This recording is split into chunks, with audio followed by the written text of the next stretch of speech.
You're listening to The Skeptics Guide to the Universe, your escape to reality.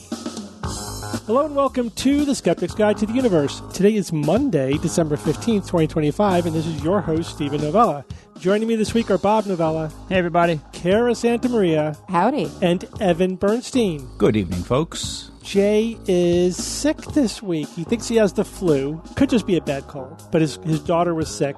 And, kids are basically petri dishes. They're just vectors for communicable disease. Yes. I hope Jay got his flu shot already. He didn't, which I no. dressed him down about. But, he said he went to get his flu shot. Okay. And it was not available. They were out of stock. So then he went to CVS, and they were out of stock. Well, he tried. Then he basically forgot. Then he dropped the ball. But he wasn't persistent enough, and now he's paying the price. I had the weirdest experience. Tell me if this has ever happened to you. This year, I got my flu shot at work because I started my job back again, and they require a flu shot if you work in a hospital. But my hospital has stopped requiring that you get annual COVIDs. You have to have had a certain number of shots. I see. But you're not like required to keep getting the booster every time.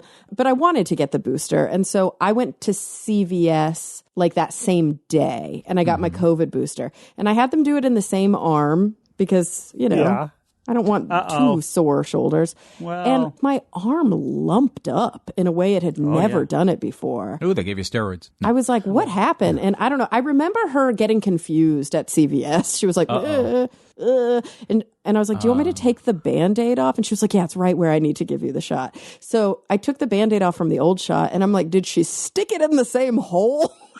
Wow. What happened? Because my arm was not happy. But I would get them in different arms. It's not a big deal. Yeah, maybe I should. I've gotten them together before, but it's usually the same person that does them. And I guess they stuck them in far enough apart. You think it's just like I had a local reaction? Yeah, I think so. Yeah, you had a double local reaction since you had the two shots in the same arm. Not a big deal, but yeah. No. I mean, I had, I think, 8 vaccines in one sitting before when I went to a travel clinic before I traveled to So you got super autism then. Africa. Oh. And that woman was incredible. I was like, how did you do that? She was like, I do this all day, every day. It was like, boom, boom, boom, boom, boom, boom, boom, boom. I didn't even feel it. Amazing. Some people say you shouldn't get like the flu and COVID shot at the same day. You can. I did. Absolutely. You can. Yeah, you there's absolutely nothing can. wrong with that. I did once, and it was definitely a much bigger wallop than I'm used to, with either getting just one on its own. So that's just one data point. But when you for say me. wallop, you mean like your arm hurt or like you got sick? It hurt, and I felt sick. Because I haven't felt sick with COVID boosters in a while. Yeah, the first couple were bad, and then after that, it hasn't been bad. Yeah, it's never been bad for me, but that one time I did the double. It was the worst that I had experienced. It's never been bad for you. You're so lucky. I felt like I had the flu for days the first time I got a COVID vaccine. No, the second one. The first second one was the worst. Yeah, second one. It was basically one bad night. Like we just lose one night of sleep. But Not even me. This year, I don't think I just had a sore arm for a day. That was it. Mm-hmm. Yeah, same. I got my shingles shot today. First of two. Ooh. Good for you. Because I was reading up on shingles and horror stories that people go through. Definitely get your shingle shot. When is it recommended again? After age 50. 50? Yeah, they should lower that. My kid's sister got shingles and COVID at the same time, and she's like 38. Oh, no. Yeah, you could get it. A friend of mine got COVID, got shingles in his 30s. I was in my 40s, and I think I got super lucky because it wasn't bad at all. And I keep hearing horror stories like, wait, shingles is that bad? Like, holy crap, I must have lucked out. It's a roll of the dice. So it's, it's a reactivation of the chickenpox virus that is dormant in the sensory nuclei in your spinal cord, basically.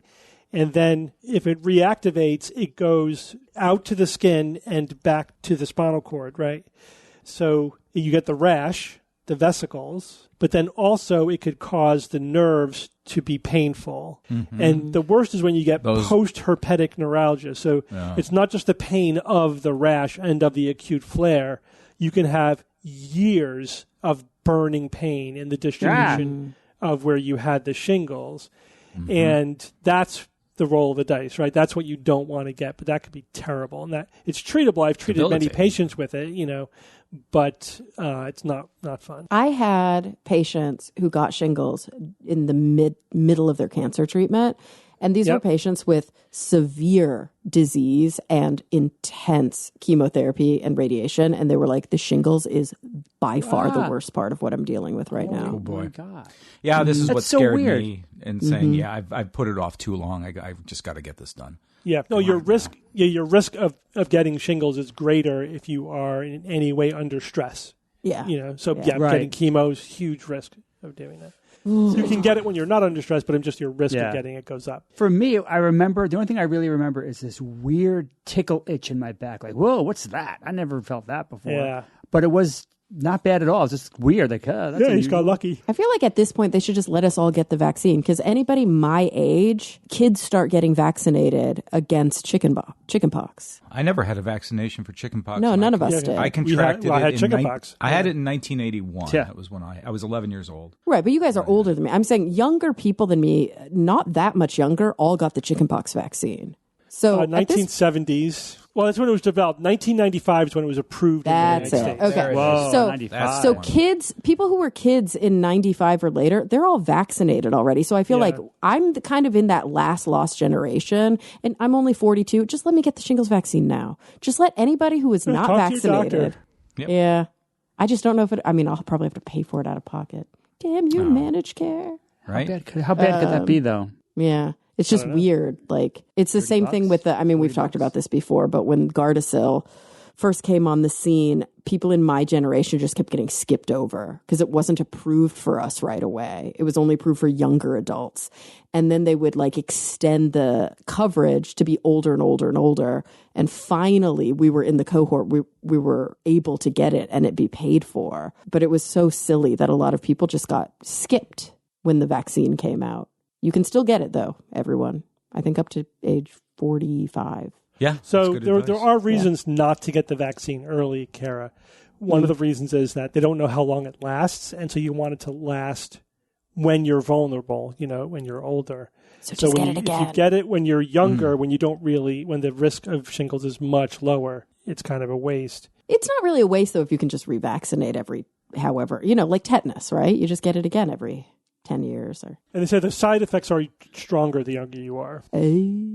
That's so the case with a lot of things. It's really interesting. Because your immune system is more robust. So chemo too. Yeah. Well, us here, we're sticklers for vaccines. Hey-oh. It's a good jab, Evan. Well played, Kara. All right, let's go straight into some news items. Saying shall we? Okay. Okay. I'm going to talk to you guys about domesticating animals. Not like kitty necessarily domestication, but the whole, it's a continuum. Mm-hmm. And this is based on, I want to talk about it because of a recent study. So this is a study looking at brown bears in a specific region of Italy. Now, these brown bears, this population has been genetically isolated from other populations of brown bears for a couple of thousand years. And they're pretty distinct. You could tell from looking at them, right? They look a little different. Their faces look different than a typical brown bear. But there's something else about these bears. So this population has been living in close proximity to humans, right? To like urbanized areas and suburban areas. So the researchers wanted to know, if they had adapted at all to being in such close proximity. And they did a genetic analysis for genes that known to be associated with aggressiveness. And, these are all genes that affect brain development, And they had many genes that are associated with reduced aggressiveness. These are some of the same genes that you would see in domesticated animals. Oh, this is like the fox experiment. Almost. It's like the foxes, yeah. So I remember the Russian fox experiment where they, they selected foxes these are the silver foxes. They selected them for being less aggressive, less nasty, more calm, more friendly. Only to humans, too, which was really interesting. Yeah, to humans. And we forget, too, they also bred the most aggressive ones together. They bred the most aggressive and the least aggressive. They created two populations. Then they compared their genes and they identified the genes, again, for brain development that were associated with sort of domestication versus being very aggressive. Such a great experiment. And really it was just a few generations, and you could start to see some significant differences. Oh, yeah. And now they're pets all over the world. Yeah, and because when they selected for the behavior, but a lot of the physical characteristics which they were not specifically selecting for came along for the ride. Right, the floppy ears, spotted coat. Spots, yeah. Yeah, so they looked cuter, and... The problem is they have that thing like excited urination or whatever it's called, where they just pee when they see people. Happy pee. Happy pee. My dachshund had happy pee. Whenever I would see that dog, he'd run over to me and be just, yep, happy pee's coming. Just expected it.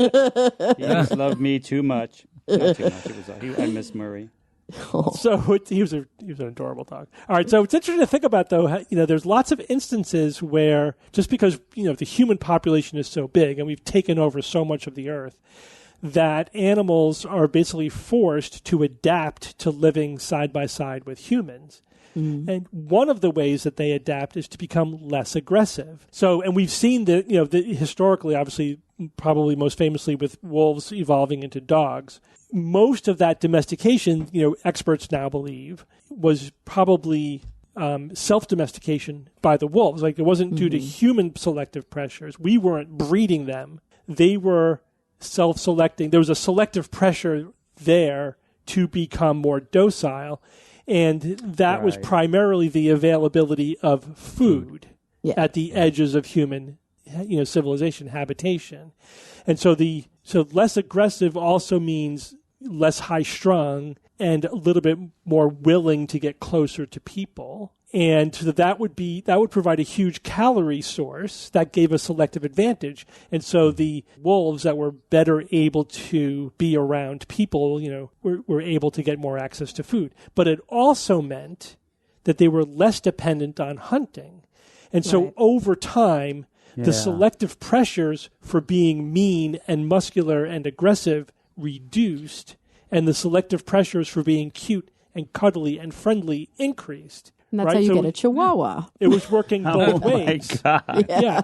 And so until you get basically dogs from wolves, and then once people really took them in, then we, of course, started breeding them ourselves as well. But they basically were domesticated by the time that happened. Overdrive. And now this is happening in other species as well. There's like different species all along this continuum. So there's the golden jackals of Israel. Have you guys heard of them? Nope. So they're like halfway there. They've been, again, living in close proximity to human civilization for a very long time. And they are becoming less and less aggressive. And they are, because they're getting access to food.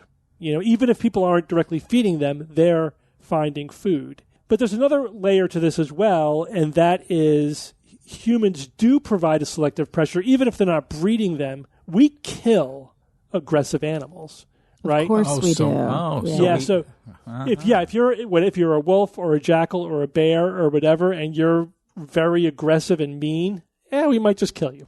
Just to protect our people, our pets, our livestock. But that also helps these more friendly versions of these it's another selective pressure. Mm-hmm. Right. So not only are they self-selective, but then we are killing the aggressive ones if they get too close. So there's a double selective pressure there as well. You definitely see that here in LA with our coyote population. Oh, yeah. Yeah, aggressive coyotes get killed. The ones that don't bother anybody live among us now. Like, they're fully just walking down the street near us. They're probably also breeding with dogs. And they could be breeding with dogs as well. Yeah. Yeah. I know the eastern coyote is part wolf, part coyote, and part dog. And they are... So I don't know if the wolf and the dog parts are fighting with each other, I guess. But they're not friendly. I mean, they're wild animals. Yeah, ours are wild too, but they are definitely garbage dump hypothesis. Yeah. They're doing it now. They're like right there along with people. Most people just don't bother them and they don't bother us. And I have coyote sightings weekly in my neighborhood. Yeah. Well, that's part, just staying away from humans is one of the selective pathways that you could take. You don't have to be friendly with them. You could just know how to stay out of their way. Yeah, just don't bother them and eat their garbage. Right. Yeah. And I wonder how mountain lions will adapt, because they're very popular in the western part of the They are, US. but the problem with mountain lions is they will hunt livestock and they will get killed. Yeah, and it happens right. over and over and over. Actually, sadly, this is neither here nor there, but the biggest selection pressure, the second biggest cause of death among mountain lions, other than other mountain lions, is cars. Yeah. So that's another thing I was going to bring up is that a lot of animals, like in the eastern half of the U.S., car strikes are a huge problem with deer. So will deer evolve behavior that makes them less likely to be struck by a vehicle? God, I wish they would. Or would squirrels evolve? Will their behavior change? Aren't deer also the most deadly animal to humans because of that? Yes. Yeah. What? Absolutely. In the U.S., yeah. I don't know if it's more the than most, but non-insect animal. No. I think in the U.S. they are more deadly than mosquitoes. They are very deadly in the U.S. Yeah. And in fact, I know that because I read that article that said, hey, if mountain lions were introduced in the East, or if they migrate naturally to the East, even if they kill a couple people a year, they're going to save lives from controlling the deer population, which is now totally out of control over here. Yeah. It's different to be thinking about eaten by a lion versus hitting a deer in your car. Right. But exactly. still, And mountain lions don't it's so eat rare. people. It just doesn't happen. They don't want to It's very eat rare. It's people. like 12 in the last 100 years, like literally. Yeah. And they still aren't like eating the people. Yeah. Like I think that's pretty, I don't think they're like, well, I'm hungry, I'm going to eat a whole human. They might be attacking them. But that's different. I hit a deer at highway speeds. Yeah, Like, that's scary. You could have died. Oh gosh, I've seen horrible. that was like, accidents I with guess deer. I got lucky. I mean, it was nasty. I mean, there was like fur and blood on my car. $3,000 worth of damage. But killing something like that is just like, it's horrible. It's just a big, beautiful creature. It was so sad. Yeah. But damn, man, it's just like, all of a sudden, yep, there's a deer.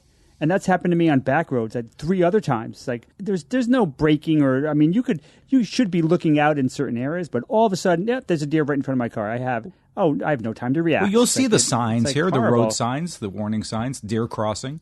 That's common in Connecticut. Yeah. It's common all over the it's- country. In Australia, it's kangaroos. You basically have to have like a kangaroo rack on the front of your vehicle if you're driving outside the city. But the best one's maybe New Zealand, where they encourage you. They have signs encouraging you to hit the possum. He's killed the possum and the rats.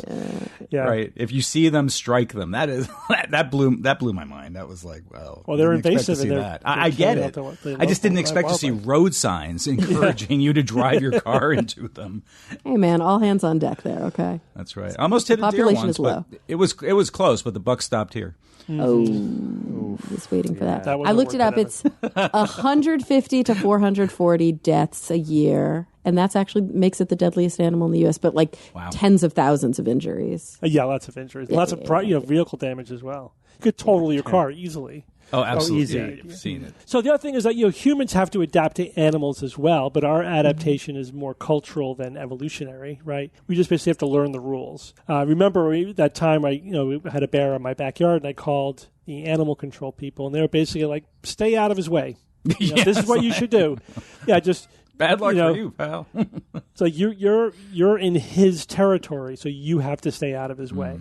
So, you learn we have to bring the bird seed in. You can't leave that outside. You shouldn't leave your garbage out overnight. You got to, if you have anything in the garage that's edible, you got to keep your garage doors closed. We actually have a neighbor warning system where we text each other when we sight bears in the neighborhood. It's a neighborhood watch. Yeah, it is. You can bring your pets in, etc. Because our population is growing so much, and because we're restricting their territory so much, we are getting more and more crossover, between animal and human living spaces, and they're adapting to us. We're adapting to them. You all got to get along. You know what I mean? Yeah, and that's not necessarily a bad thing. No. But it does raise interesting questions about domestication, kind of classic domestication, like pets, right? I definitely see arguments online or people kind of arguing for, why don't we keep raccoons as pets? Raccoons are, really interesting animals that have basically domesticated themselves. They make terrible Smart, man. pets. They make terrible pets. I mean, I would love if raccoons could be a pet. I would be interested in it because they are fascinating. I think they're smart. They're smart. They're cute. They got Neuronal thumbs. density, man. There's a couple of problems with raccoons. One is They're assholes. biting is their go-to move. They bite. Oh, They yeah. will Well, bite. have you That's ever a- met a cat? No, way more than cats. Way more Really? than cats. Because cats can be very bitey. No, raccoons are that's what they do. They bite. Yeah, They're off the hook bitey. And they also will wreck your furniture and pee everywhere. Yeah. Have you ever met cats? They have behaved. Cannot housebreak a raccoon. I think a lot of this is cultural. We decided that is a acceptable risk with that animal. In India, they bring the cows inside the house, right? Exactly. Yeah. And cats often bite. My cat has never bitten anybody. A lot of cats are very bitey, and a lot of cats will destroy your furniture too. Does your dog bite? And some dogs, don't ever get housebroken. In Sweden, a startup built these devices. They almost look like ATMs, and what they do is they trade little pellets of food for cigarette butt litter, and all of the crows have learned to clean up the cigarette butts, deposit them in this little machine, and then they get food in exchange for it. That's awesome. Kind of awesome. I know. What the hell, man? Because that's just something. Cigarette butts are impossible to clean up. Yeah. And they said it's reducing like billions of cigarette butts that are thrown out each year. But the cancer rate among crows has grown. Probably. Fascinating. It's so cool. One reason among many why smoking is a disgusting habit. I'm into that. All right. Let's move on. Kara, there's another animal-related item. You're going to tell us about pig organ transplants. Yeah, so it helped me remember, but, earlier this year, there was a trending story about a patient, basically part of a new clinical trial where a genetically modified pig kidney was transplanted into this patient. That's correct. We talked about this in October, I think. Did, yeah. And we've talked about xenotransplantation in the past. We've talked about this idea of sort of a human-animal transplantation, whether we're talking about specific valves in a heart maybe, or skin grafts or different organs. And, there are some transplants that we can do directly from an animal, like utilizing their tissue and using enough drugs and different mechanisms to reduce rejection. And then there's the big difficult ones, whole organ transplantation. So this pig to human kidney transplant, do you guys remember the kidney? Was it pig or human? It was pig. It was a genetically modified pig. Yes, it was a genetically modified pig kidney that was modified to sort of mimic human tissue, mostly around rejection, right? It was modified to have a lesser chance of rejection. Yeah. Why was it not a human kidney that was grown in a pig? Does anybody but Steve know? Yeah. Would it even work? Would it have some rejection issues? Of course. Even a human kidney has rejection issues that goes into another human. Right. So then that's not the answer though? That's not the answer. Well, something advantageous about a pig kidney that a human kidney doesn't have, maybe. Nope. Again, you're thinking rationally, think bureaucracy. Yeah, it probably would be better to grow a human kidney inside of a pig, but we're not allowed to. Oh, ethics. I see. Oh, yeah. Yeah, so that's what this article that was recently written in The Conversation is all about. It was written by Monica Piotrowska, who's an associate professor of philosophy at the University of Albany State University, New York. And I love just the headline of this. Putting pig organs in people is okay in the U.S., but growing human organs in pigs is not. Why is that? And really, that's the question she's posing. Why is that? It seems that the answer comes down... Potential abuse. Yeah, it seems that the answer comes down to the NIH guidelines for human stem cell research. In 2015, I shouldn't say they outlawed it. They paused funding for work on growing human organs inside of animals, specifically inside of pigs. They paused that funding in 2015. And the argument here came back to the NIH guidelines for human stem cell research. So when you look at some of the FAQ, they talk about potential benefits of the research, funding that could happen in the future. What is their policy on this research? And basically they said, we can't move forward with this because it is falling underneath, there's a moratorium that falls underneath the purview of the stem cell guidelines due to public outcry and due to some concerns from, scientists, from individual experts working in this field. But this is one of those really interesting topics that we sometimes get to discuss on the SGU where 99.9% of scientists don't agree, right? Like there's actually quite a bit of debate within these fields themselves about whether or not this ethical consideration is appropriate and the kind of the extreme step of putting a moratorium. And can you really call it a moratorium if it was put into effect 10 years ago? Is that still a moratorium? Or is that it for all intents and purposes, a ban? It's a de facto ban. Right. And so here's something that's interesting, right? So we've got this new clinical trial where basically researchers are trying to sidestep the regulation. Sidestep isn't really the appropriate term because they're not breaking with regulation. They're trying to do everything they can and still follow the rules. And in doing that, they're having to go through quite a few hoops, okay, instead of growing a human kidney inside of a pig, which nobody's done before, by the way. But when the moratorium was put into place, they had shown proof of concept by growing, I think, a mouse pancreas inside of a rat, which I know sounds like, oh, it's mouse to rat. It's basically the same. It's not the same. Those are two different species. And so they were showing proof of concept there. And they were able to do that successfully. And that's sort of when all the research stopped. So we know that it could potentially work, but we don't know if it can work because we haven't been able to figure out if it works. So instead of growing these kidneys, these human kidneys, and when we say human kidneys, we don't mean like generic of the human ilk.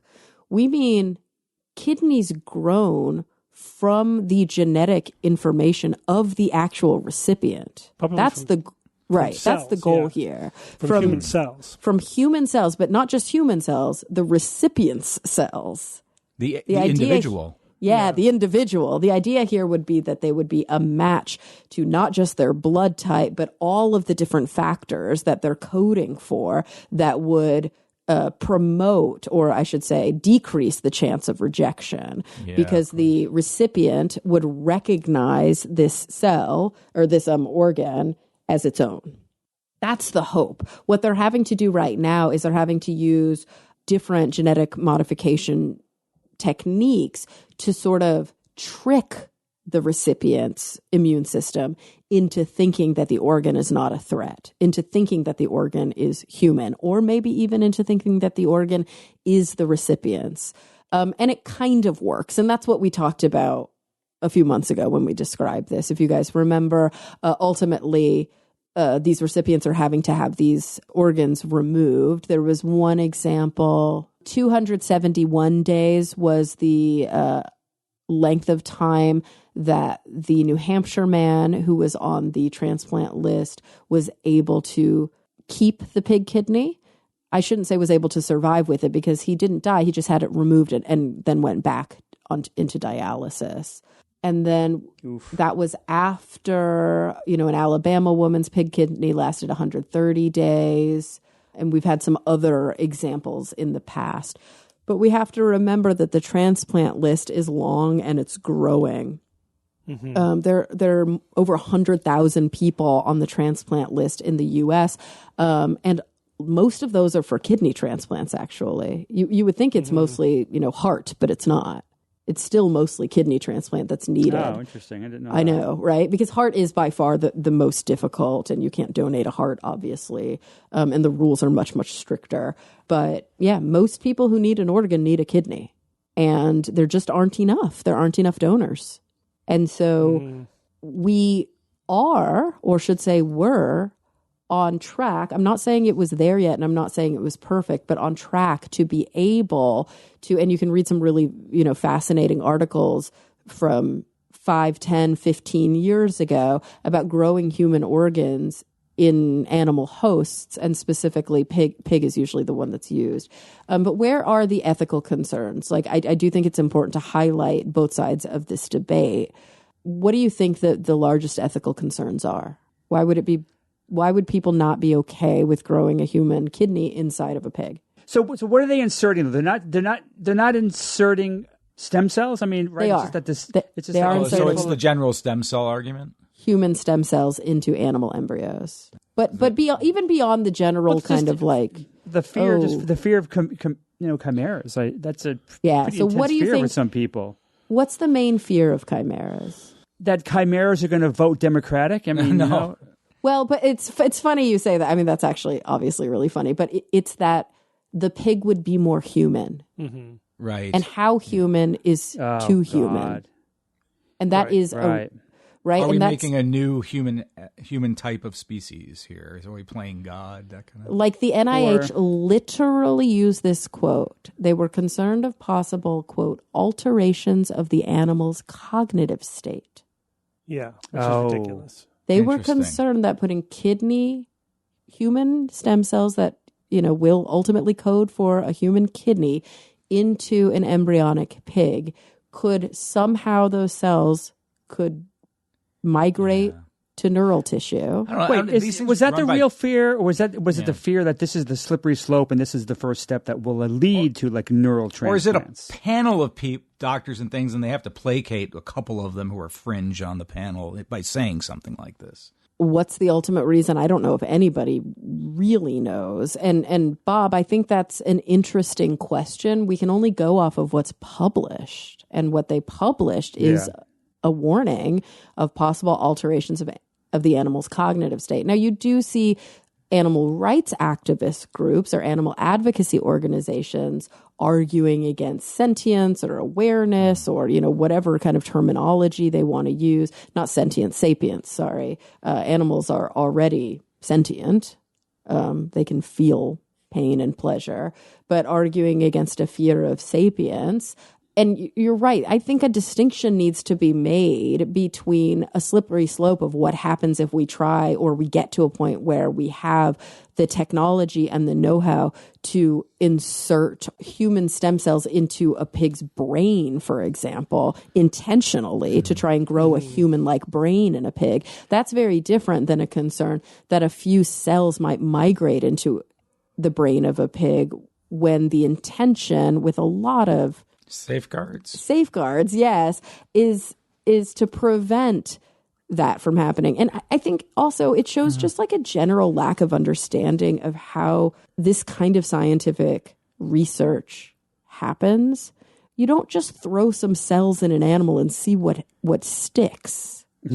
It's really hard to make this work. Really hard. I don't know. It's hard enough. Examples of something like that actually happening? I don't think so. No. I'm saying it's hard enough just to make growing a kidney work. Right. Let alone worrying about brain developing of some kind of new.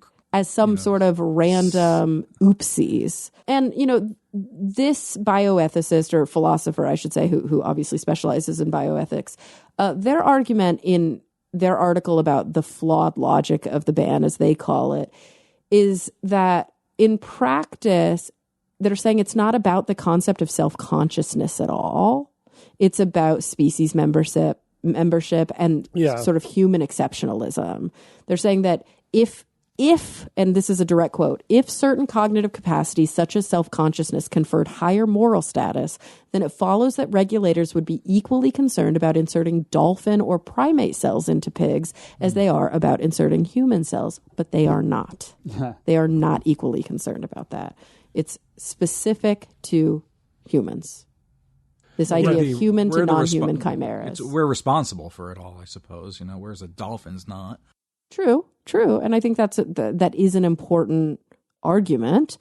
But I think there's also this concern of like, where is the cutoff? And this is something that we've talked about a lot on the show. And I know I'll probably get feedback from people, arguing against certain stances on eating meat or arguing for veganism. And I think that these are all valid arguments. But there's always a line in the sand at which a decision has to be made, whether it's personally or collectively, from a policy standpoint, that says what is, at what level is this ethical and is it not? Because I think we often forget that fruit flies are animals. Yeah. We often forget that, fish can feel pain. It's a continuum, yeah. I think they're worried about the island of Dr. Moreau. Based on I think that's what came to my head, too. It's a slippery slope, I think, at the end of the day. It was like, well, we have a pig with human parts. They're thinking like human parts. Like how many parts? Eventually, like the end of that is basically a human being with a pig brain. Or you have a pig with a human brain. And I think either of those are abominations that people would recoil at. And so they don't want to go in that direction. Whereas if you're genetically modifying a pig, it's still a pig. It's just genes, or I guess that's a little bit more easy to take. I don't think there's a rational science-based or even really ethically based distinction there. Yeah. Growing a human kidney in a pig versus a genetically modified pig kidney to look more human, to be functionally more human. Either way, the pig is a host. Yeah. Well, and not just is it still a pig, it's still a host. We're still harvesting the organ and sacrificing that pig so that the human may live. If that's the argument, if that's the concern, that we don't want these pig farms, which is a valid concern, right? That we don't want to use animals just for our health purposes, just to slaughter them at the end of the day. It's a valid concern, but it doesn't hold water here because we're already doing that. It's not the distinction that they're making. The distinction they're making is this idea of a human chimera, and at what point is that animal, should that animal have similar rights to human beings due to its makeup being some % human? But I would make a huge distinction between neural tissue and everything else. Absolutely. Of course, and everything 100%. else. It's like, come on. Yeah. But we're seeing this with a lot of technologies. We just talked last week about the fact that they're making the European Union is making a distinction between genetically modified and genetically altered or genetically engineered. That's really splitting hairs. And if you remember back in 2001 with President Bush's ban on stem cell research on harvesting any new lines, eventually they worked around it. They found a way to make cell lines that did not have to be harvested, and it basically made the law obsolete. I see they're kind of doing that in this case, but it is holding back the research, which is it's absolutely holding back the research. It's. I mean, hopefully it works as well as the false start that we had, but I see there being sort of a line where we just can't go any further without this organ being of human origin. We just can't. And I guess I'll close with another quote from the article because, she says it better than we could. If a pig embryo infused with human cells truly became something close enough to count as a member of the human species, then current research regulations would dictate its owed human-level regard. But the mere presence of human cells doesn't make pigs human. And Steve, you made this point. Then she goes on to say, the pigs engineered for kidney transplants already carry human genes, but they aren't called half-human beings. When a person donates a kidney, the recipient doesn't become part of the donor's family. Yet current research policies treat a pig with a human kidney as if it might. Yeah, I think it's scientifically incoherent. Yeah, and it's holding back research in a major way. Right. And which we need, because again, you said there's a massive shortage in organ transplantation, especially kidneys. Yeah. All right, thanks, Kara. Bob, you're going to talk about another cutting-edge, high-tech issue here, Japan's plan to beam energy from space. Yeah, Japan is about to test for the first time solar power beamed from space, guys. This is it's Ohisama project, and it will soon launch a satellite to collect solar energy, beam it down to Earth as microwaves to be turned into electricity, enough to run a toaster, I hear. So we've touched on this before here and there. Right, Steve? Our reaction has always been something like, oh, this is such a cool idea, but give me a break. It's way too expensive compared to simple ground-based solar power collection. I mean, how is this even a discussion? So that's basically how we've been dealing with this, I think. I mean, at least in talks, Steve, you and I have had. It's like, oh, it's cool, but come on, it's just it's ridiculously expensive. Why is that even on the table? So let's revisit this a little bit. Space-based solar power, SBSP, first proposed by aerospace engineer Peter Glazer. And when do you think? What year do you think this was proposed? This idea, guys? 68. Yeah, you bastard. Whatever. I should have just 1868. Big year for wow, space that travel. was a long time ago. Yeah. So I mean, there's so many benefits to collecting solar energy in space. It's easy to get a little entranced by it. Just the benefits are just like, oh man, they're just so wonderful. So traditional solar farms on the ground, they've got the classic disadvantage, right? At night, the Earth gets in the way of the sun. It's like the damn Earth, there it is, it's blocking the sun. So yeah, nighttime really sucks for solar. It's it's like half the time it's not you can't by definition use it. And then of course, even when the sun's shining, there's cloud cover, then you got to deal with limited area and even just respect for the environment. It's like, oh my God, cuz some of these seasonality. Some of these installations can be so big and there's always concern there. But now the orbital solar collectors in, say, geosynchronous orbit. Now that's, geostationary, right, Bob? Yeah, right. There's that whole thing. It would be in a geosynchronous orbit, but it would be in a specific type of geosynchronous orbit, which is geostationary, so that it's in one spot. Right. So if you've got you're getting me off on a save your emails, folks. But it's geostationary, so it's basically hovering in one spot, whereas a generic geosynchronous doesn't have to be in one spot. It could move a little bit. All right. So when you're in this orbit, sunny 24/7, Earth is no longer in your way at night. There's no weather, right? Especially the clouds don't get in the way. You also, and here's an interesting angle, you avoid most common forms of wear because you're not like on the planet dealing with the weather. So many types of wear won't be happening that you would see on the ground, and the environmental impact is non-existent except for some of the collectors, but nothing compared to the big solar arrays. So it's like so many interesting advantages to orbital solar collectors, and we all know how much energy is hitting the Earth. I mean, if you look at here's a stat I found interesting. Our deserts absorb in one day all the energy humans use in a year. And as great as that is, space is even better. It's even better. Sunlight in orbit is approximately, it's like 144 or 150% stronger than the ground. And if you factor in no nighttime or weather, orbital systems can yield 40 times the total output over time. So yeah, it's just an amazing place for this to happen. So now to transmit the power home efficiently, my first thought would be, let's use lasers, right? Why don't we use lasers? But they can cause issues due to the, interference with the atmosphere. The atmosphere can be problematic for lasers in this scenario to a certain extent. So for decades, many decades, and most recently in 2008, it's been shown that power beaming with the microwaves would be much better. It just slides through the atmosphere almost effortlessly. It's really, microwaves are great for this application. So there we go, microwaves. So this is what Japan is going to test. And the microwave beams, it sounds like, oh boy, this is what's happening in my microwave that's heating food. It's safe. It's very safe for us and for wildlife. The energy densities are not anything that we would really need to worry about here. But this is the process. If this worked, the process would happen this way, just a generic solar installation in space. So the solar panels intercept the solar radiation and they convert that to DC, direct current. That DC powers the microwave generator that sends the signal to Earth, right? Converting the microwaves into electricity on the ground, for me, that was the real slick part of this tech, because I didn't really understand how that worked. How were you taking microwaves and producing usable electricity from that?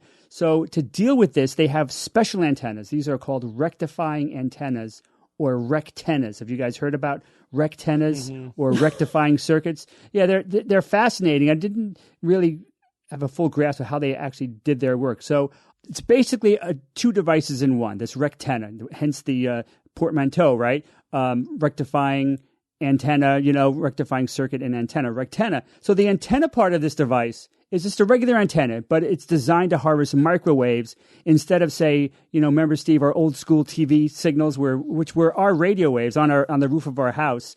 Now, microwaves, by the way, are really just energetic radio waves. So they're just basically, I think technically they are radio waves, but they're just at the far end there. So now you got the antenna. The antenna is grabbing onto these microwaves. The microwaves drive the electrons back and forth in the antenna, right? Imagine the antenna, the microwaves are hitting it, it's driving electrons back and forth. This is basically alternating current. This is AC right here that we're dealing with. The rectifier takes this back and forth of the electrons and blocks the backward part, right? So the current mostly goes in one direction.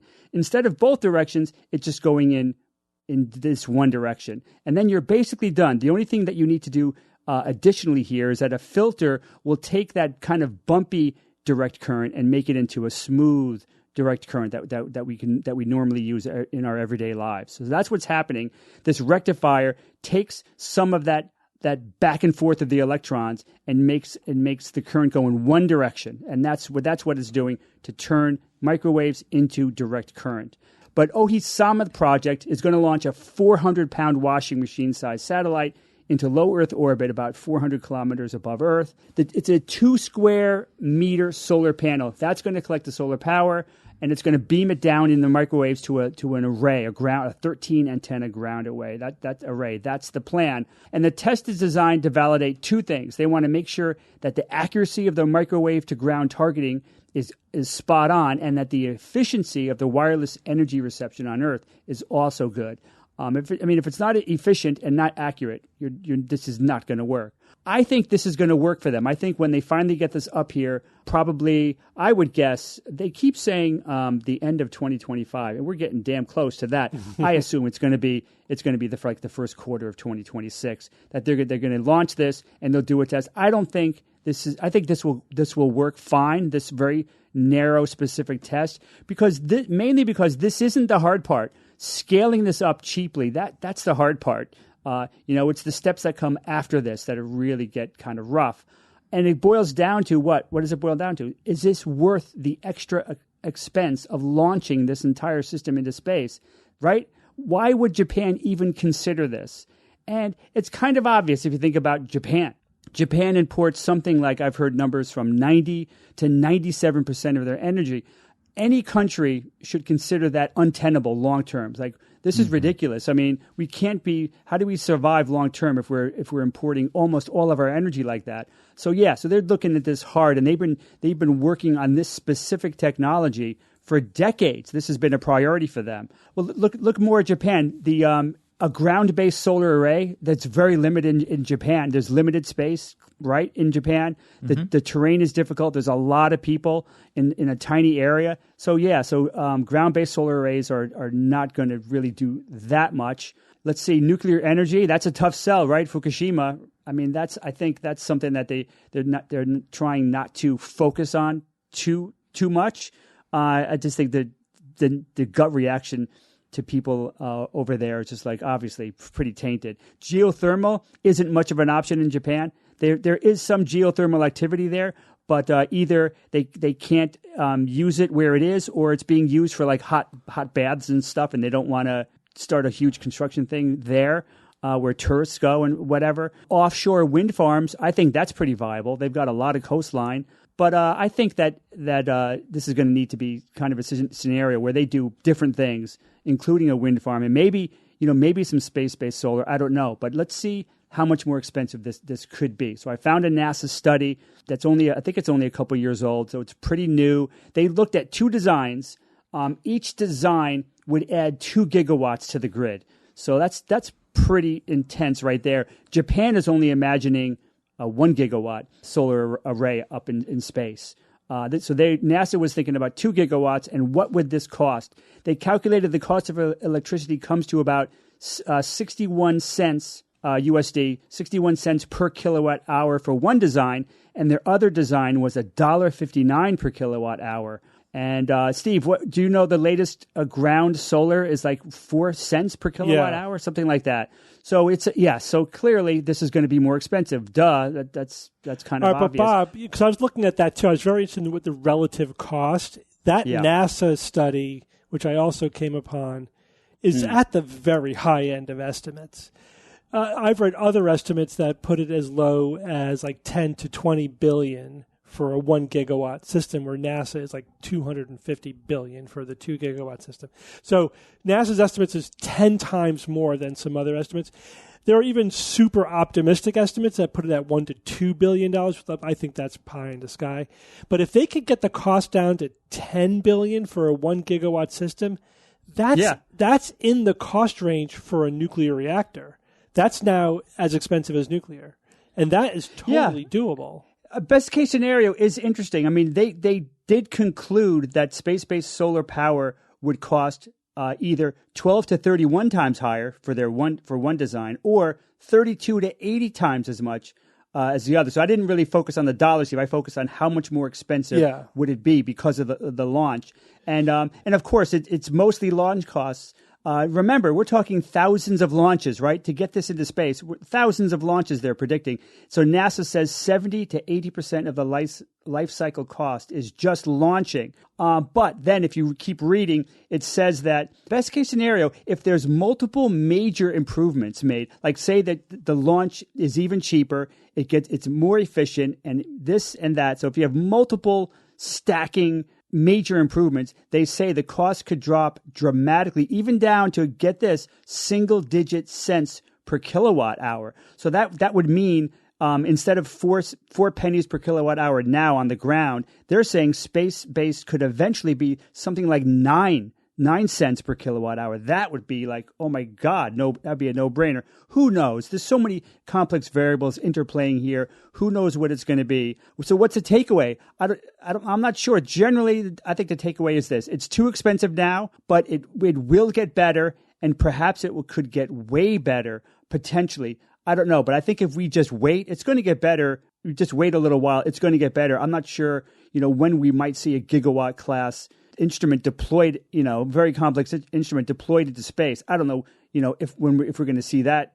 That still could be 20, 30, 40 years away. Yeah. I don't know. I think if Japan figures that their cost is at the lower end of the estimate, they may go ahead and try to do this and launch their planned gigawatt system into space. But one problem with that is that some people are saying that this is going to require an international effort, like the Large Hadron Collider. It's just like it's just too big for one country to do it. But the problem is, what other countries are going to put all the millions of dollars, millions of whatever currency they use into this project, and their time and their smartest people, and if it only benefits Japan? I mean, the Large Hadron Collider, this data is available for everyone. But for this is like, why would Germany then spend millions on something that is directly just for Japan? The technology that you come away with, maybe that kind of joint intellectual property would make it worth it. I don't know. I think the idea is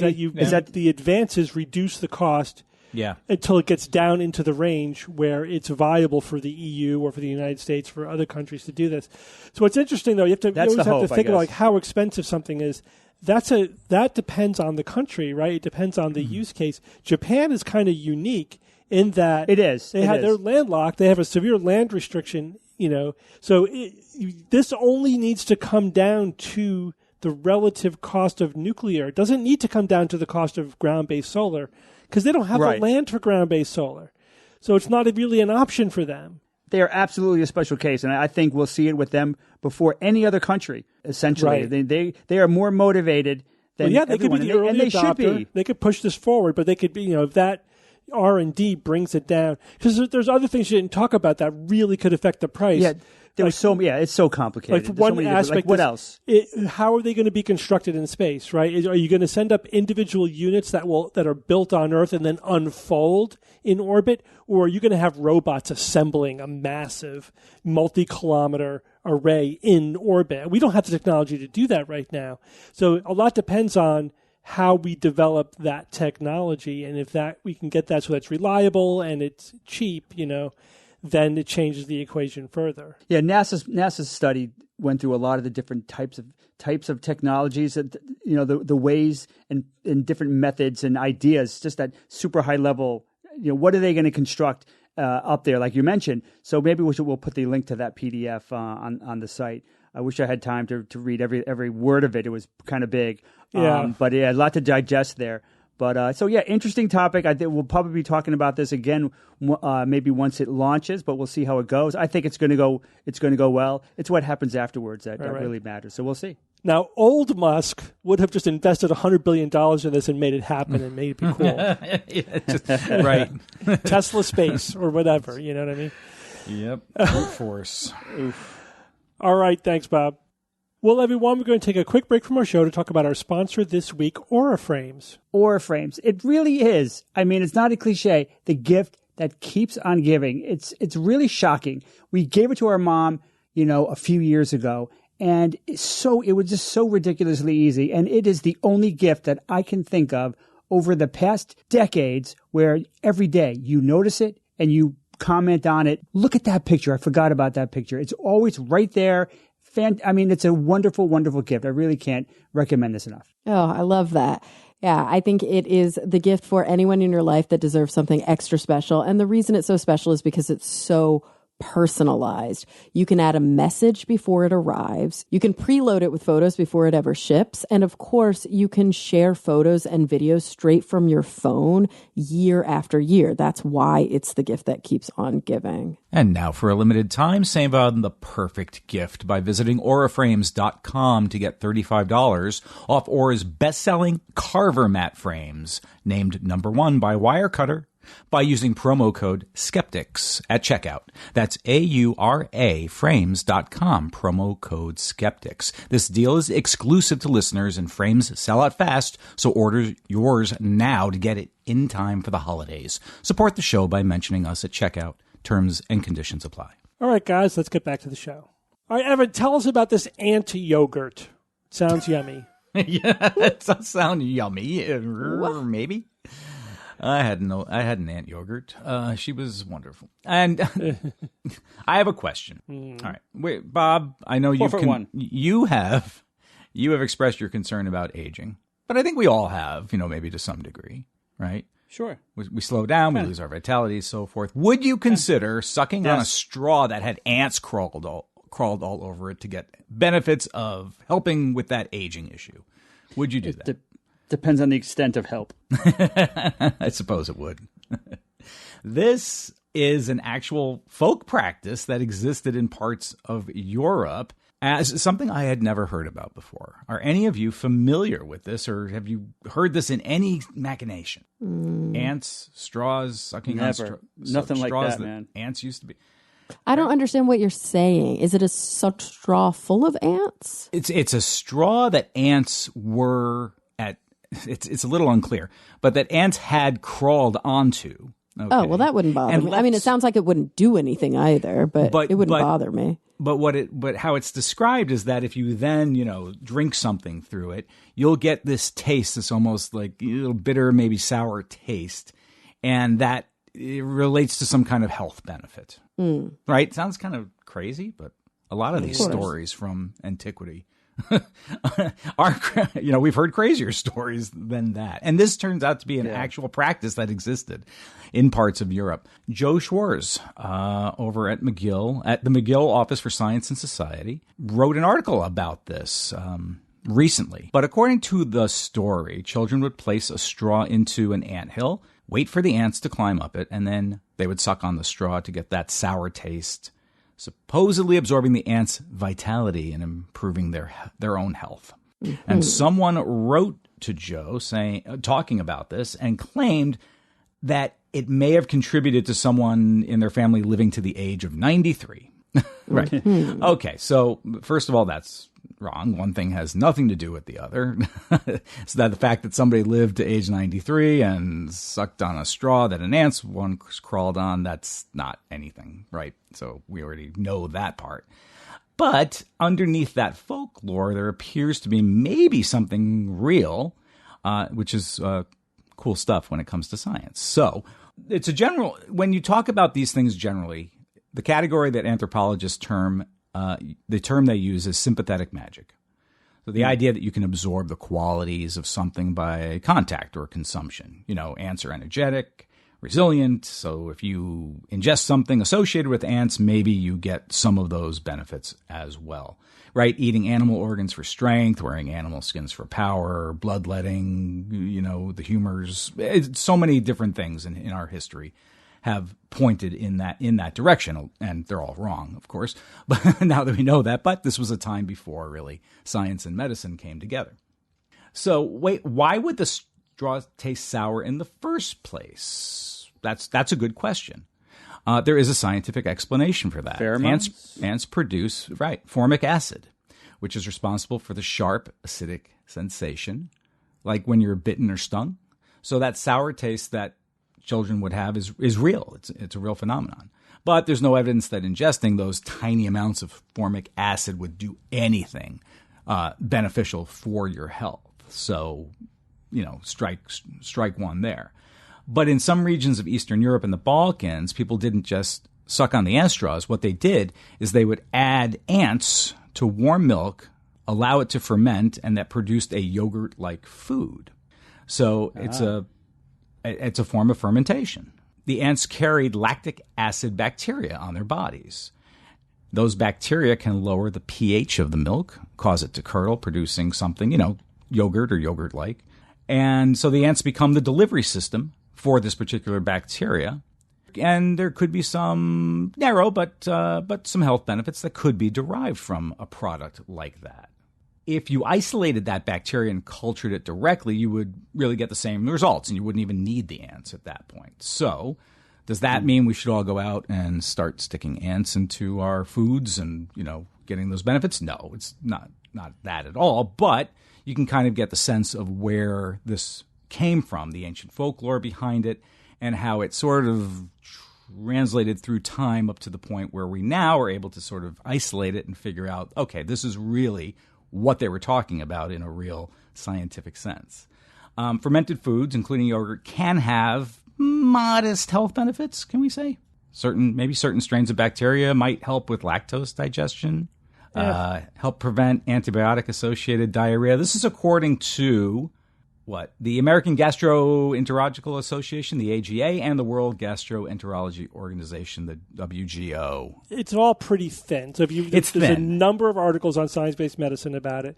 The evidence only supports the highest count, colony count probiotics, and only if you take them before you initiate antibiotics. So, like in the most favorable situation, maybe there's a little bit of a benefit. That's right. About all you could say. But like using it routinely, no. Using anything other than the highest colony count, no.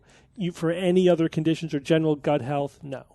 And they do say it has extremely narrow and specific potential. Yeah, that's what I'm talking about.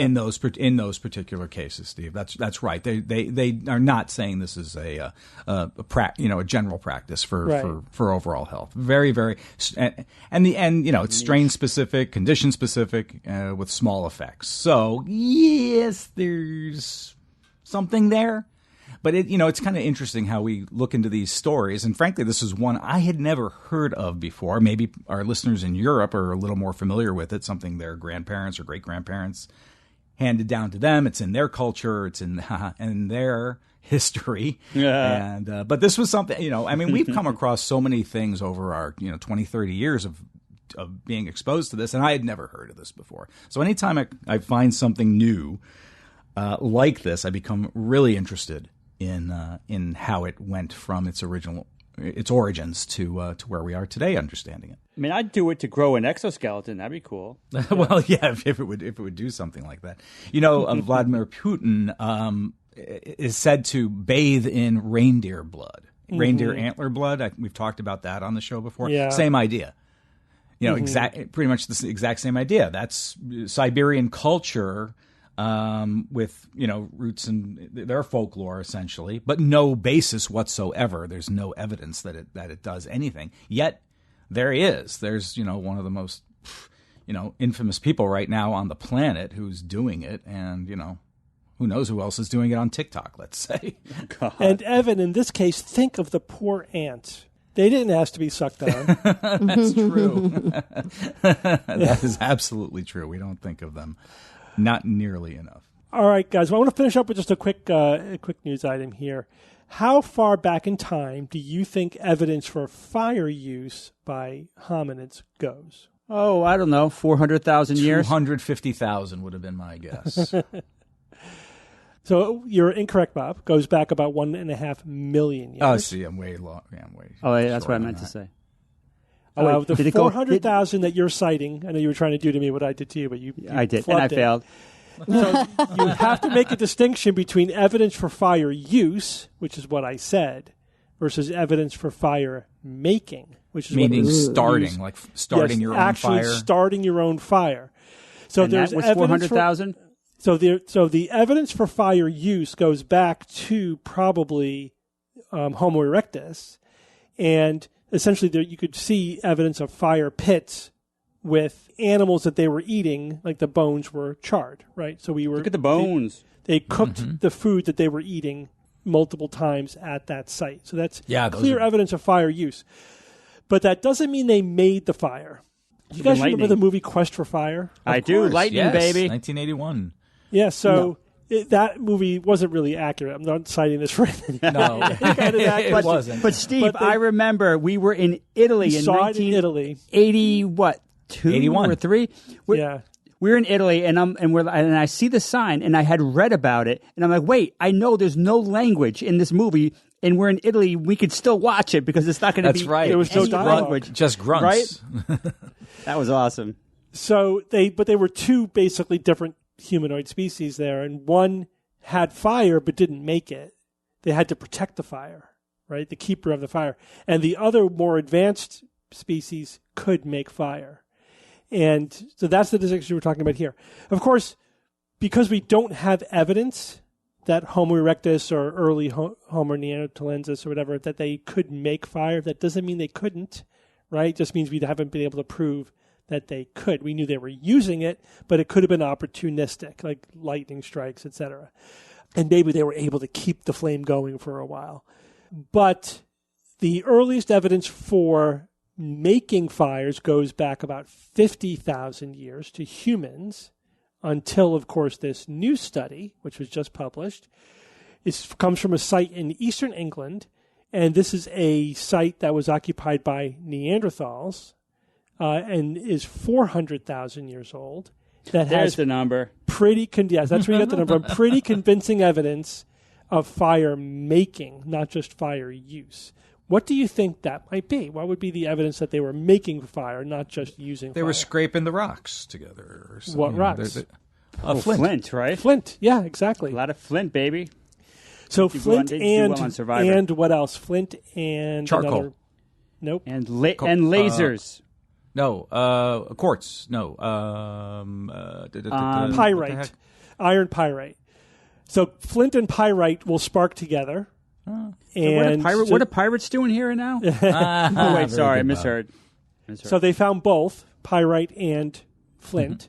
And there's two, but okay, so there's flint and pyrite at the site, and they were cooking it. They were using fire at the site.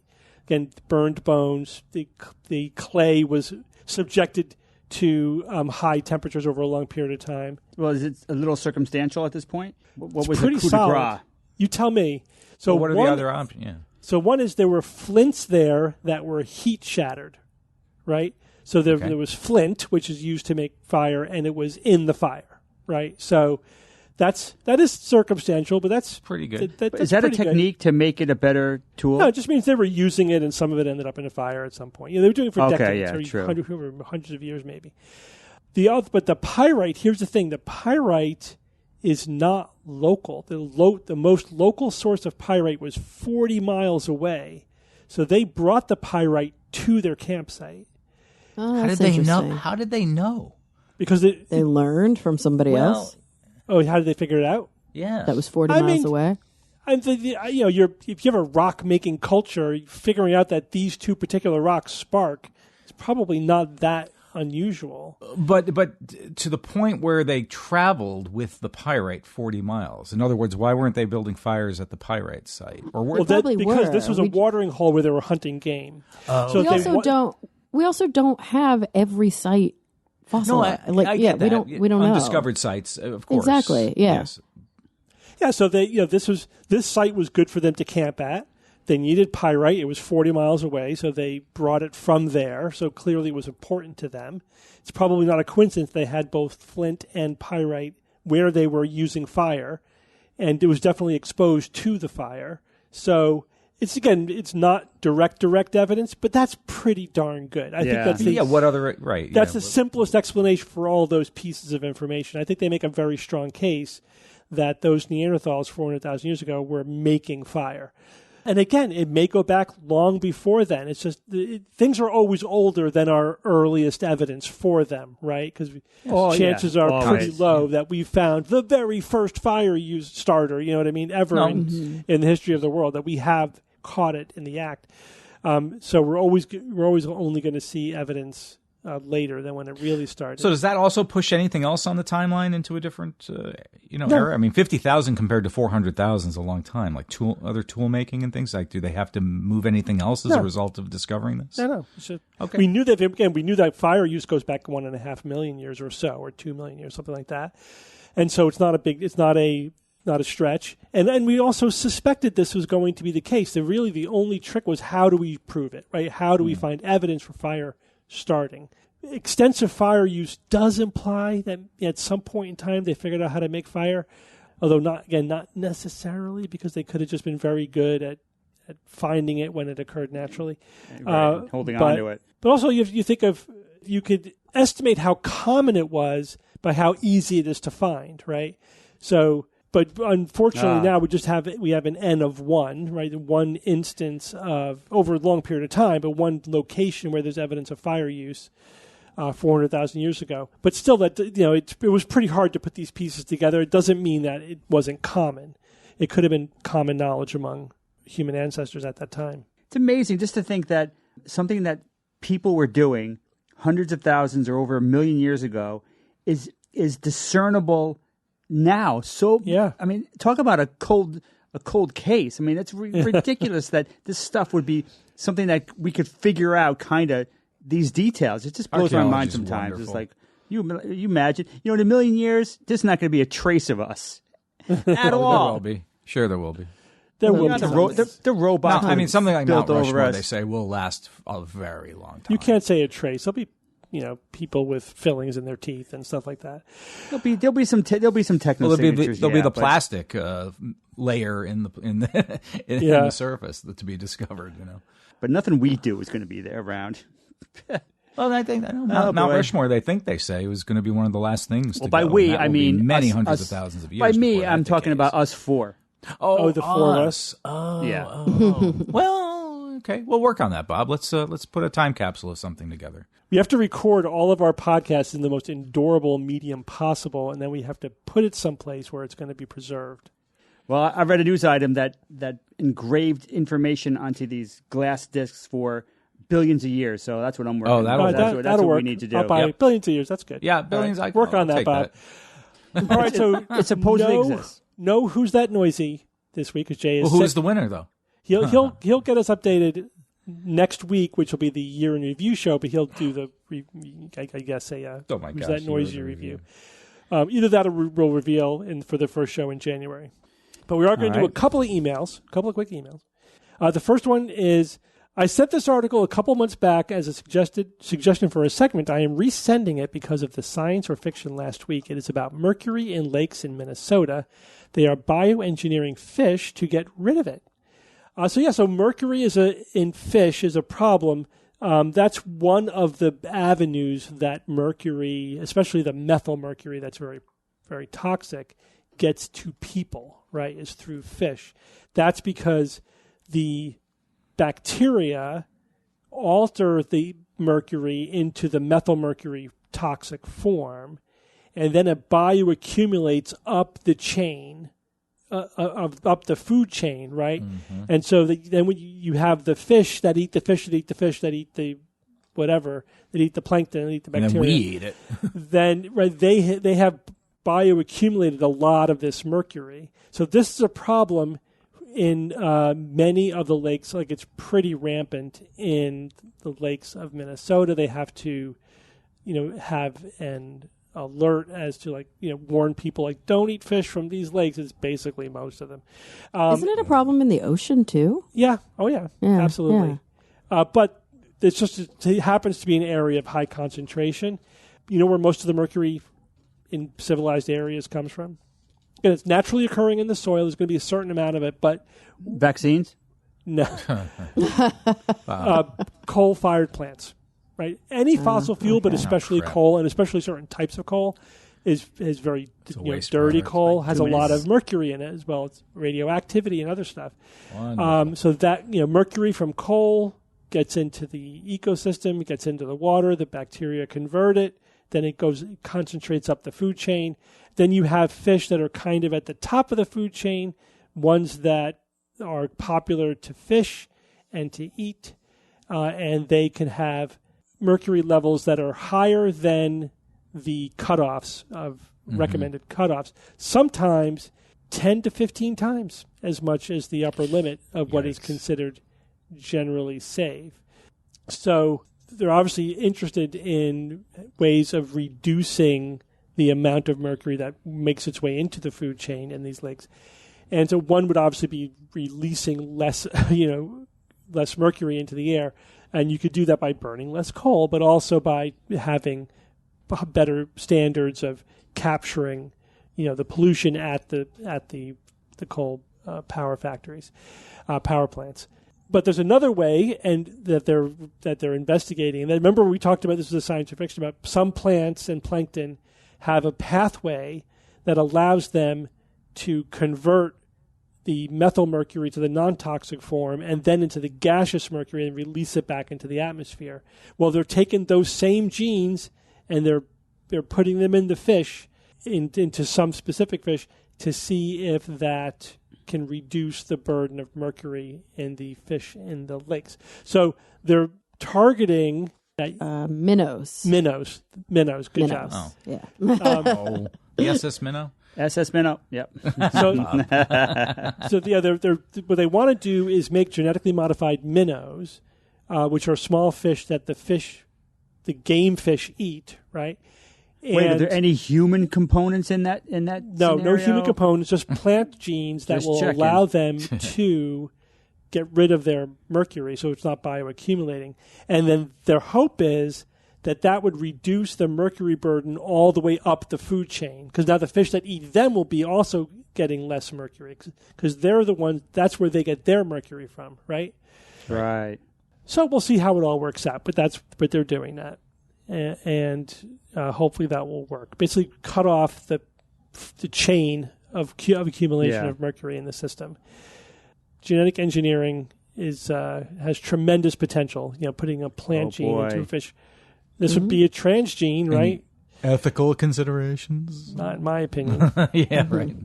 Okay, one more. This one comes from Guy Henry, and he writes, longtime listener, one-time helper of Steve for his sun-run solar panels. You guys remember that saga? Yeah. Oh, yeah. You had to call and... Saga. Oh, my gosh. Oh, God. Thanks, Anyway, Guy. Yeah, he helped me because I had to get my solar panels taken off the roof to repair the chimney, then put back on the roof, and I couldn't get them put back. But he made it happen. The company was in transition, blah, blah, blah. It was a big, so thanks for that, Guy.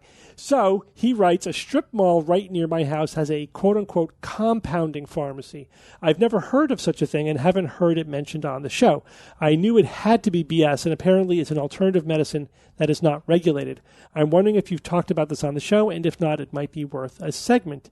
Thanks for all you do. So what do you guys know about compounding pharmacies? Don't they take medicines, put them into candies and stuff? Isn't that kind of pharmacy? I mean, guys, compounding pharmacies are real. Yes, I know they're real. So basically, there are drugs that are developed by drug companies, and those drugs are produced. But there are certain instances when drugs need to be combined or they need to be offered in a different formula. And that's what compounding pharmacies do. They're run by pharmacists. They also do retail stuff. Like they might add multiple derma drugs to like a skin cream and then sell that as like a combination dermatological topical treatment or something. But these are all RPH, like they're pharmacists. They're legit. Yeah. They're legit. Yeah. They are regulated. The idea that they're not regulated by the FDA or by state boards is not correct. No, it's just that the compounds that they offer are not FDA approved. Yes, the compounds. A specific compound has not itself been FDA approved, but the components are FDA approved. And they have to be approved in one way or another. Either they are an approved drug or they are part of the FDA's approved bulk pharmacy list. which is the bulk drugs are ones that they would use as their compounding, right?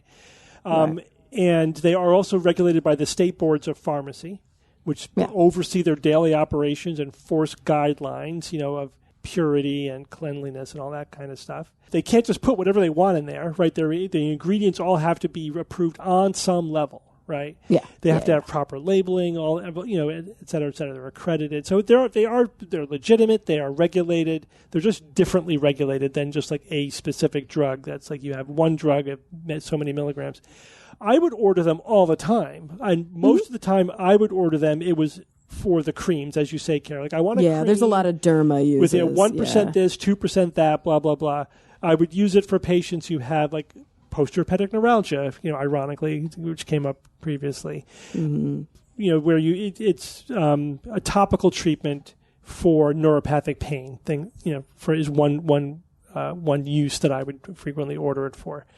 And so they're legit. Now, whether there are pharmacies playing hinky alternative medicine stuff, I can't tell you. That regular pharmacies do that too. They sell homeopathy. Exactly. Whatever. Yeah, homeopathy's on the shelves at CVS and Walgreens. Yeah, so I'm sure there are compounding pharmacies also selling bullshit too. But what a common one that, I shouldn't say common, it's very, very rare, but what I know them best for now in my work is that medical aid and dying drugs have to come from a compounding pharmacy because it's all these different powders that are mixed together. It's like grams and grams of material. And so, of course, you're not going to buy all the pills individually and mix them together. They compound it for you. Yeah, they compound it for you. Yeah. How do you know if a pharmacy is a compounding pharmacy? They say it. It says it in the title. Yeah. You'll know so like the storefront compounding pharmacy? And you have to order it does. With, I had to get each compounding pharmacy I used had their own order form that I had to fill out in order to order like the specific thing that I wanted. Like you're saying as a provider. Yeah. As a physician. Yeah. You don't write a script, you fill out a compounding form. So right. And like as a consumer, your provider will tell you, this specific thing that that I'm recommending can only come from the compounding pharmacy. Here's their number. Or lots of times they're like mail order now and you can do it all online. Yeah. I told some patients, just find a compounding pharmacy near you, send me their form and I'll fill it out for you. Yeah. Yep. Compounding is interesting. Yep. All right. That was Hi-yo. That was better than your other one, which was... I've had like 5. Which one? Keep going. You just keep throwing a bunch of crap against the one that had more growth. So Some much of it sticks. interest. Yeah. The buck stops here. That was a bad one. That one was not good. We'll get the most emails on that one. All right, one from TikTok. TikTok is an endless source of skeptical Oh my hilarity. God. What do you guys know about the inventor of the diesel engine? He died a moita. No, that's the controversy of it. That is the actual issue at stake here. So that was Rudolf Diesel, right, was the guy's name. Rudolf Diesel was a German engineer. He developed the concept in the 1890s. Do you guys know, I mean, this is like an wonky engineering thing, but do any of you know what a diesel engine is? What makes a diesel engine a diesel engine? It's a compression scenario. Yeah. Yes. So instead of igniting compression. the fuel with a spark plug, it compresses it so that it heats up and ignites spontaneously. Oh, I know you need something called like AdBlue, right? Isn't that a common? You need like additives when you run a diesel engine. You don't know what diesel AdBlue is? engine. So, noise, maybe? what's the advantage/disadvantage? The advantages of the diesel engine primarily are that it's more efficient. It's more energy efficient. The disadvantages, when they were first invented, they were huge. They actually were too big for a car, so they were used in trains and ships. Yeah, the trains. Or as generators, right? So that's like their initial use: generators, ships, and trains. Things like that. Not good for airplanes. And then in the 1920s, other people came up with smaller, versions of them. Then they sort of were usable in trucks, and it wasn't until the 1930s that the first car, like diesel engine car, was on the market. Oh. All right, so the diesel engines were initially used basically in ships and as power generators. And so this is now in the lead up to World War I. Germany was using the diesel engine in its navy. And Rudolf Diesel was visiting England, and he vanished from the ship that he was on and was later found drowned floating in the water. So there are 3 hypotheses as to what happened. So the TikTok video that I was responding to about this is a Joe Rogan interview, where he's interviewing some guy who's basically touting one of these three hypotheses, right? So the one that historians think is most likely is that he died by suicide, right? That he jumped overboard. What was going on in his life? That's what his two biographers conclude. So, you know, I'm kind of leaning towards the two biographers. Was he dealing with money problems? Yes, he had gone bankrupt. Okay. What money he had, he left in a bag for his wife. That's kind of like you're giving stuff away. Yeah, that's a big tell. That's a tell. Yeah. And there's no evidence that anything else happened, right? But there's two other hypotheses. Both involve Moida, right, Evan? So one... What about an accident? Well, Couldn't he have accidentally fallen overboard? I guess so. In the 30s, that happened. Got drunk. Nobody thinks that's not usually proposed as one of them, but I guess that's possible. Interesting. Okay. All right. Sorry. He also kind of left a note. I mean, so anyway. So one hypothesis is that Germany had him killed because they were afraid he was going to give the diesel technology to England, and that would beef up their navy and so that it would compete with Germany's. Again, this is in rising tensions prior to the First World War. Mm-hmm. So that one, at least it's, I think, plausible that could happen. Again, there's no evidence that it did happen, but the idea that, Germany would assassinate this engineer who was about to sell his patents to an enemy, that they might be going to war with soon, that could actually affect the balance of power. Again, at least, I don't think it's that plausible, but at least it's semi-plausible, right? I think it's plausible. Yeah, right? I mean, it's not crazy. Yeah. No. If the evidence supported that, sure, But the Rogan interview was touting the third hypothesis. Anybody want to guess what that was? Oh, gosh. Aliens? No. Okay. That's a great guess, Kara. Well, they weren't. That he's still alive? No. Or that he faked his death? No. That he was killed, that he was murdered. Who was he moited by? By Rockefeller. What? Oh, because gosh. In order to protect his oil interests. Oh, I see. Now, this makes absolutely no sense whatsoever. Because, first of all, no wonder it's on TikTok. All right, so the only sort of kernel here where you could at least, there's a thread to pull on, is that the diesel engine is a flex fuel engine. You could burn anything in there. Yeah. It doesn't have to be gasoline. Versatile. So the thinking is Rockefeller was trying to protect his gasoline interests against this flex fuel engine. So he tried to have, he had diesel killed, in 1913. But it's ridiculous because, first of all, you'll notice that we still have diesel engines.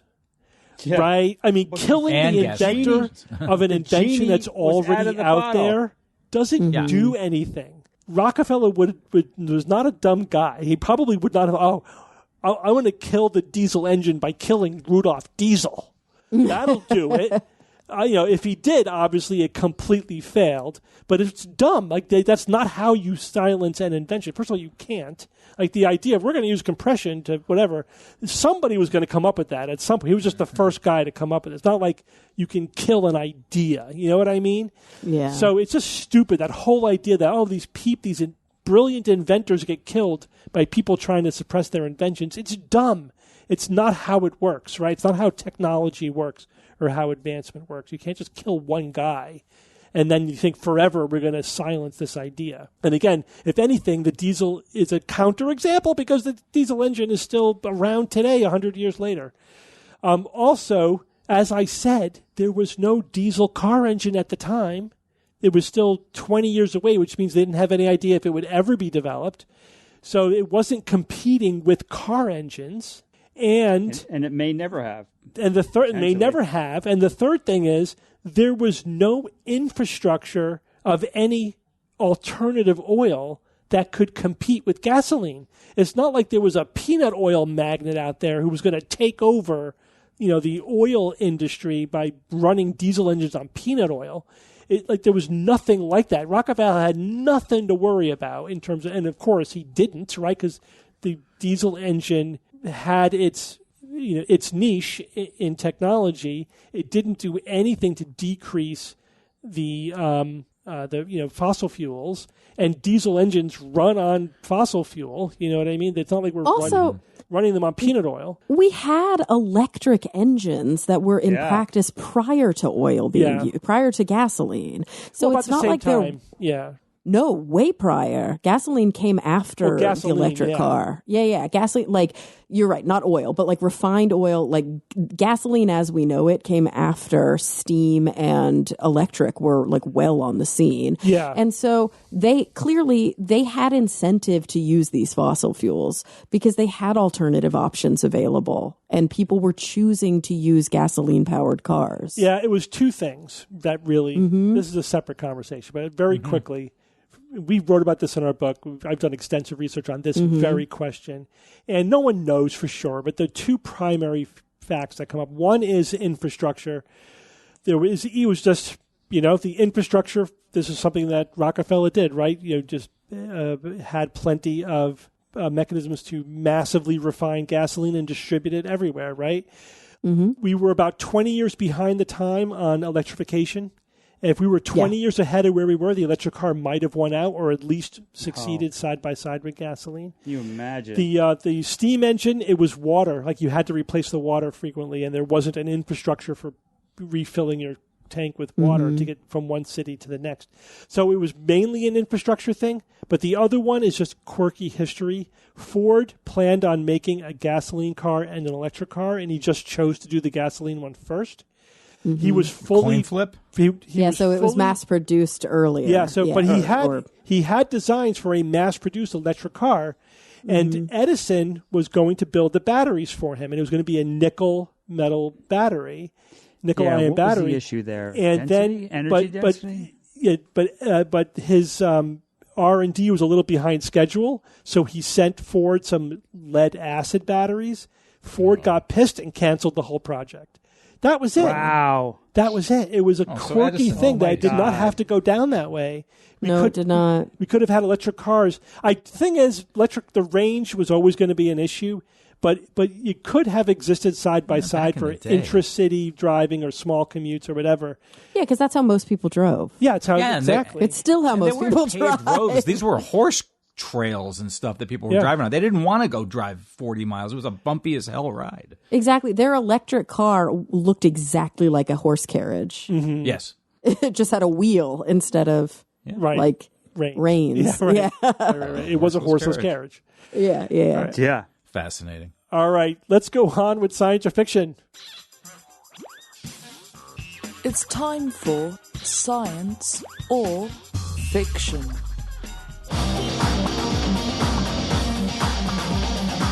Each week, I come up with 3 science news items or facts, 2 genuine, 1 fictitious. Then I challenge my panel and skeptics to tell me which one is the fake. There's a theme this week. Bob, this theme is for you. Oh. The theme is astronomy news from 2025. Oh, geez. We'll see if you caught these news items. Oh. All right. Going last. Item number and Bob's 1. Going last. I know who's going first. Item number 1. Get ready, Astronomers discovered a nearly perfect spherical bubble of gas and dust within the Milky Way, which they named Helios, but do not yet have an explanation for its formation. Item number 2. Scientists confirmed the existence of 4 Mars-sized planets orbiting Barnard Star, the closest single star system to Earth at just 6 light years. And item number 3.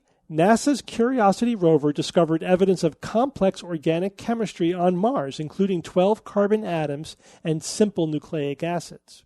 Kara, go first. Nearly perfect spherical bubble of gas and dust within the Milky Way, named Helios, but they don't know why it formed. You know what Helios, by the way, what that word means? It's Greek. It's Greek for perfect. Telestial, like tele. Yeah, perfect. That makes sense, right? Because you've got the terrestrial, the telestial, and the celestial kingdoms in Mormon mythology. Kara, you have an advantage here. Probably comes from that. No, I don't have an advantage at all. Let's see. So we've got that. I would think that a lot of things started spherically and then got weird. but it's within the Milky Way, so that's interesting. Then we've got the existence of 4 Mars-sized planets orbiting Barnard's star. So that's the closest star system. So, I mean, that wouldn't really surprise me because I know that we've found so many exoplanets at this point. Most of them are probably gas giants, but I think that we're just getting better. So I wouldn't be surprised if we started to see like rocky looking things. Curiosity discovered complex organic chemistry, including simple nucleic acids. I feel like I remember there being some stuff found, but nucleic acids is getting me. Complex organic chemistry. So 12 carbon atoms and simple nucleic acids. Okay, so the two that I think that the 4 Mars-sized planets orbiting Barnard's star is science. So I'll throw that one out. So I think the two that are getting me are if Helios is this close, like is it here or is it really, really far away? I don't know. Is it super, super old? Not that the Milky Way is not old. And they don't know why it looks the way it looks. Is that what you mean by that? Like why they don't it's have a an perfect explanation. sphere. They don't know. Yeah, like for why it's spherical. And then the other one is the Curiosity. I don't think they found nucleic acids. Wouldn't we have been talking about that? I think that that's the fiction. Maybe they found some stuff, but not nucleic acids. Okay, Evan. I'm going to start with the fourth one. Moving on. Okay, the first one about Helios. Do not yet have an explanation for its formation. I don't know. Could that be the kink in that one? If that one is the fiction, maybe they do have an explanation for its formation. I don't know if you'd go that way with a science or fiction like that, though. But a nearly perfect spherical bubble. If you made this up, Steve, you did a good job naming it. I mean, I'll give you that. But I don't recall this news item at all. The second one about Barnard's star. Certainly know about that one. The closest single star system to Earth at just 6 light years. So I guess what? Centauri, Alpha Centauri must be a multi-star system? I thought that one was closest. But in any case, the existence of form... System. Yeah, that one's a system? Okay, that's yeah, it's like a 3 stars. So 6 light years away is the single star system. That's our closest. The existence of 4 Mars-sized planets orbiting. I agree with Kara. I think that one turns out to be science. And then this last one about NASA's Curiosity rover. We've talked a lot this year about chemical analysis of, what the OSIRIS-REx analysis, among other things. Certainly what's going on Mars we've talked about a lot. We didn't talk about this, though. 12 carbon atoms and a simple nucleic acids. I'll bet at $5 we did not cover this. So if any one of these 3 is going to be the fiction, this one is probably has the highest probability of being the fiction. I'll join Kara and say it is the fiction. Okay, and Bob. Yeah, good choice, Steve. These are kind of obscure, but yeah, I'm going to go with the crew. Nucleic acids on Mars. Whoa. Good job, we Kara. would be talking about it. Bottom line for these. So yeah, I'll stop now. All right. All right, so let's take these in order. Astronomers discovered a nearly perfect spherical bubble of gas and dust within the Milky Way, which they named Helios, but do not yet have an explanation for its formation. You all think this one is science, and this one is science. Oh, good. He sounded really happy for a minute. Yeah, right. I have to throw you off. So they don't know why it formed. It probably is a supernova remnant, right? New supernova explodes, sends out a nice, bubble of energy. Wonderfully uniform. But they very quickly get oddly shaped as they push up against in different directions. They're going to have different pressures that they're pushing up against, more or less concentration of hydrogen gas. So what would keep this one perfectly spherical for so long that it could get so huge, right? It's got to be a weirdly uniform chunk of space. Yes. And what would make it uniform? A vacuum. That it's very well.